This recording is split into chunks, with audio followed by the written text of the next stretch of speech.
Bien-aimé dans le Seigneur, je suis encore très ravi, que dire encore de plus. Vous me donnez la joie, le fait que vous avez cette habitude de me suivre sur notre chaîne YouTube. Je suis tellement content parce que vous m'apportez encore votre soutien par rapport à ces vidéos que vous likez, ces vidéos que vous suivez. Et ces vidéos ont pour but d'édifier les enfants de Dieu, de nous édifier tous pour ces 5 minutes que nous avons tendance à partager. Mais aujourd'hui, j'aimerais juste parler du rôle du Saint-Esprit dans la vie du chrétien.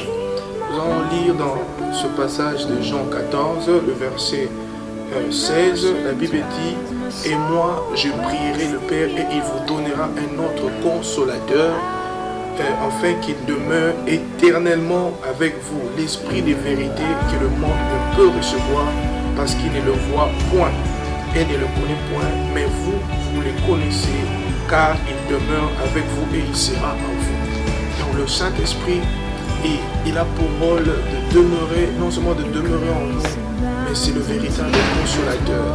C'est la première personne quand tu as des problèmes que tu dois courir vers. Aujourd'hui, nous les chrétiens, nous avons oublié le rôle du Saint-Esprit dans notre vie. Le Saint-Esprit, c'est une personne. C'est comme tu es en train de vivre avec une personne. Quand tu vis avec une personne, tu ne peux pas rester silencieux. Et comment est-ce que tu peux vivre avec une personne et tu laisses la personne que tu es avec laquelle tu pars chez une autre personne pour parler de tes problèmes, pour lui montrer de tes soucis? Non, cela ne se fait pas. Mais tu dois faire voir tes soucis au Saint-Esprit, tes problèmes au Saint-Esprit. Parce que c'est lui seul qui a la capacité, la possibilité d'amener la présence de Dieu dans ta vie, d'amener les choses que le Père seul connaît. La Bible dit que le Saint-Esprit, il va nous révéler des choses à venir. Il va parler non seulement de lui, mais il parlera de tous ceux qui l'auront entendu de Dieu.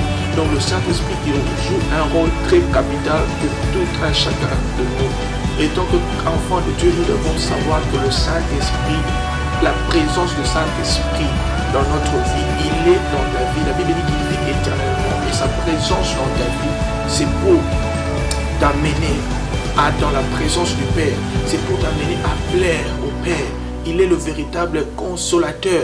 Quand tu as des problèmes, quand tu t'adresses au Saint-Esprit, il va te consoler, il va te donner la paix, là où toi-même tu ne peux pas imaginer.